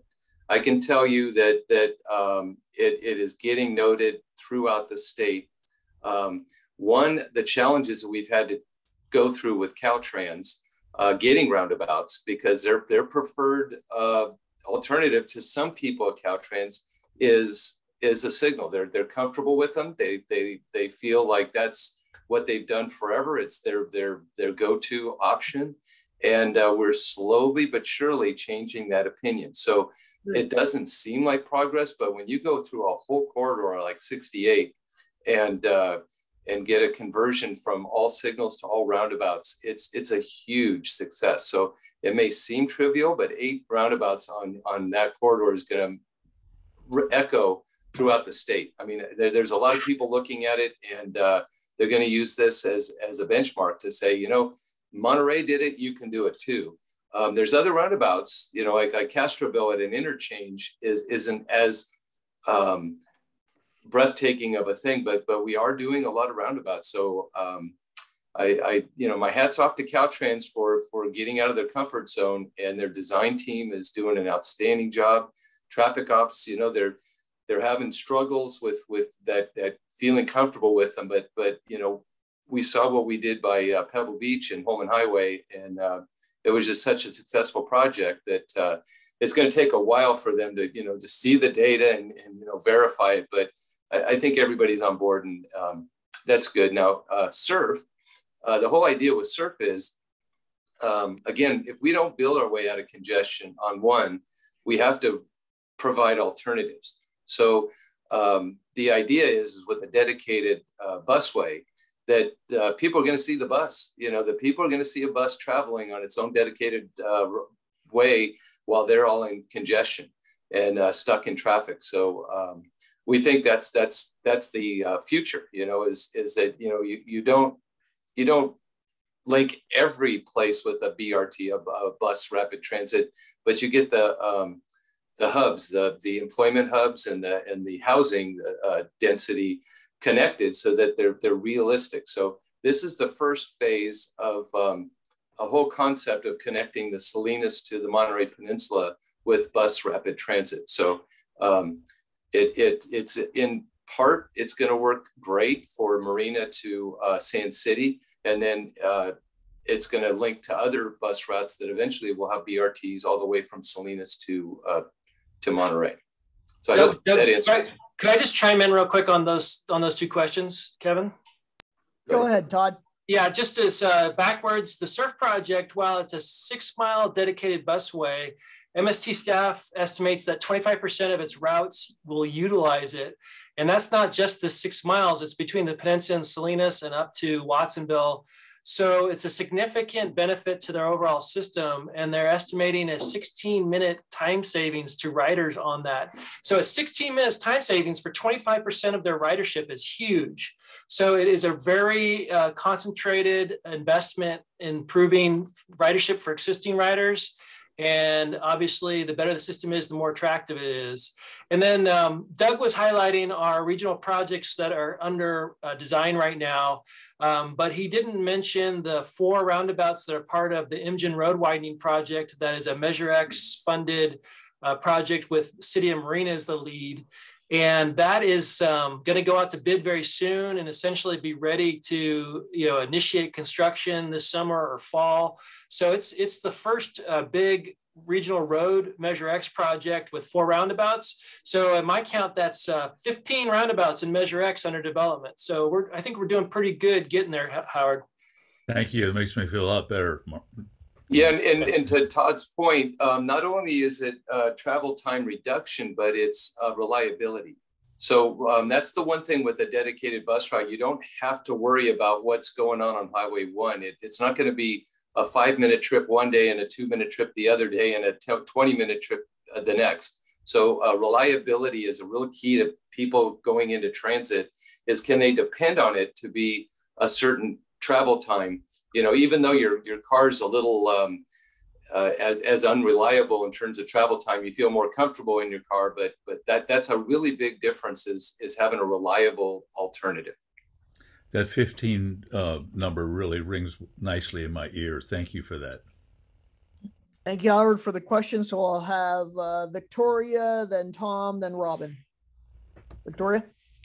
Thank you, Doug, for that nice presentation. I do feel oriented with your zooming in and out with maps and stuff, so I really appreciate that. And also the leveraging of is clear of the Measure X money. I wanted to ask specifically about 68, and this just is my theme from the last presentation about whether it's multimodal. I may have already heard the answer to this in some prior meeting, but that's a very, as you know, well-used bike route. And, it's one of the few ways on flat land to get places. So just hoping that that's either in the works or there's some kind of planning that it could be in the works in the future, class 1, something on the sides. It actually, that was, I kind of alluded to that, is that in this case, this is going to be our auto corridor. And the environmental constraints here really precludes us from widening it to get full bike lanes and a buffer that you would need on a 50, 60 mile an hour facility.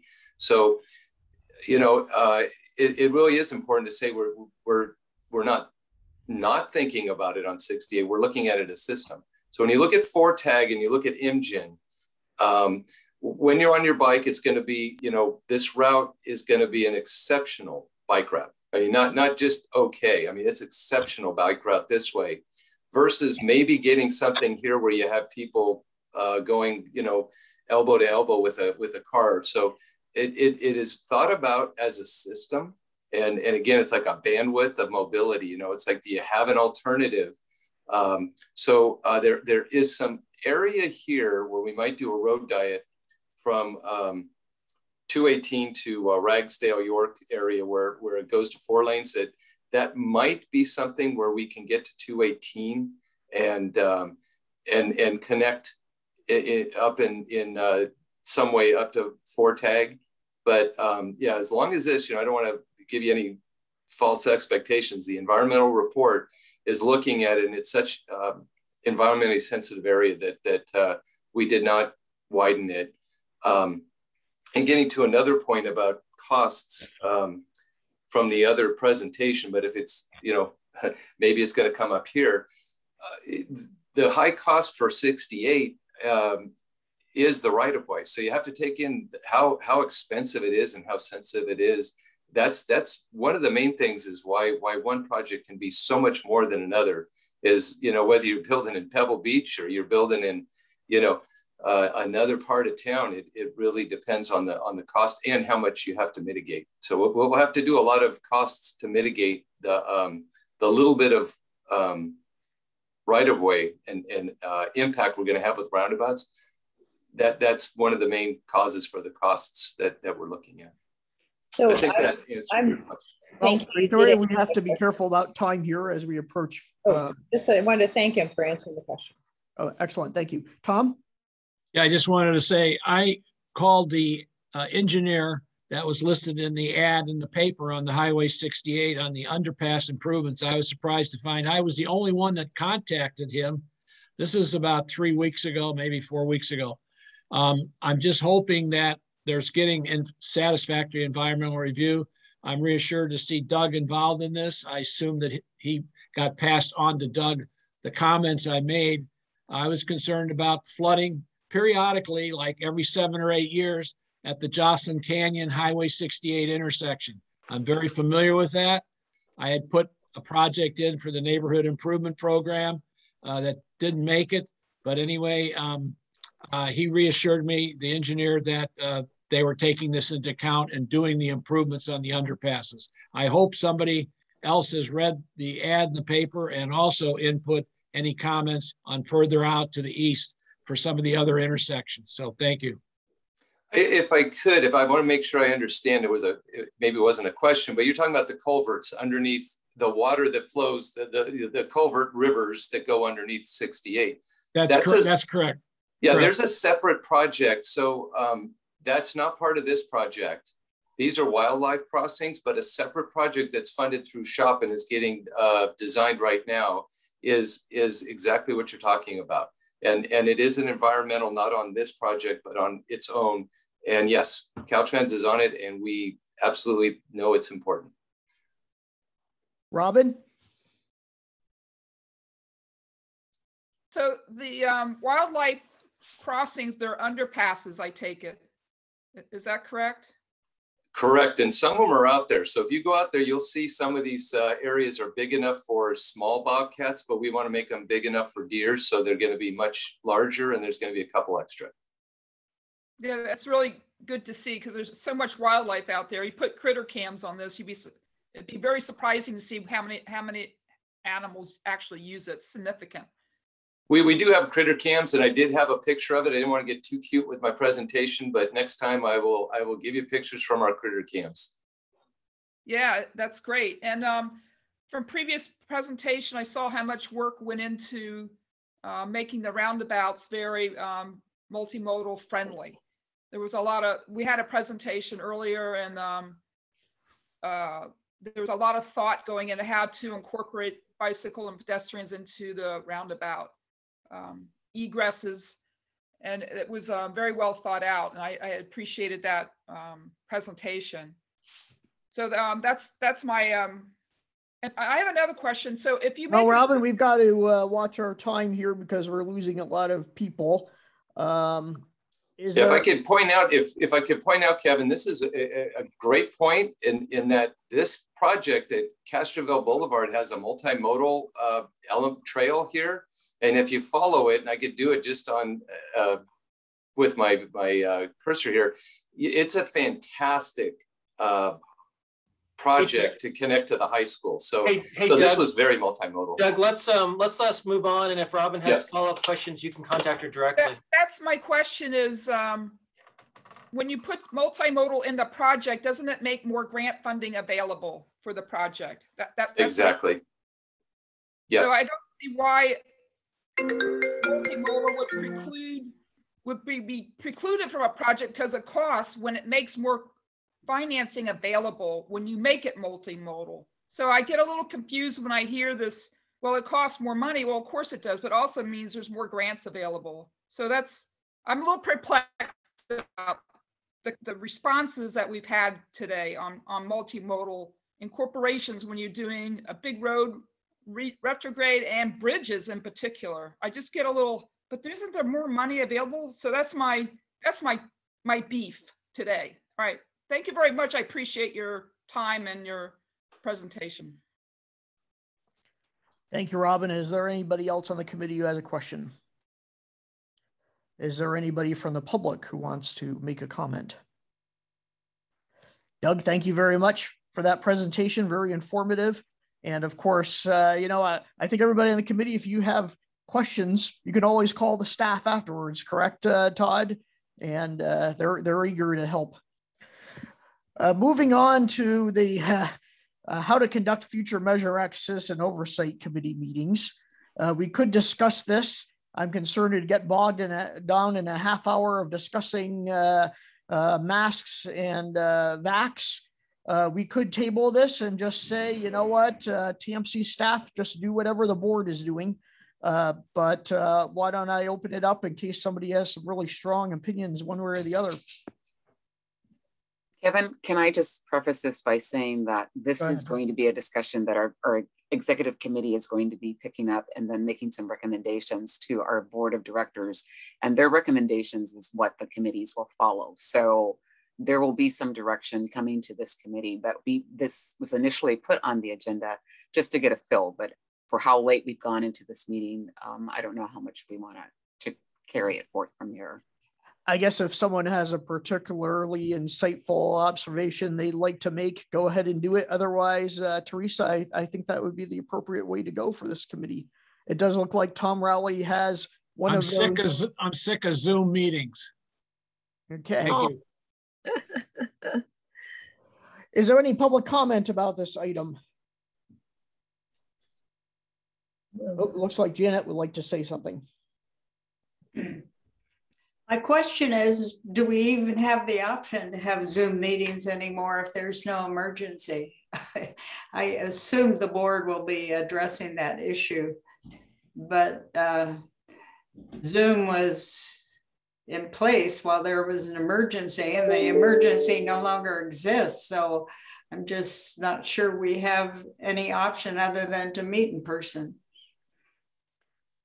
I'll just chime in. There are a few options. They're not just literally to continue as we are doing now.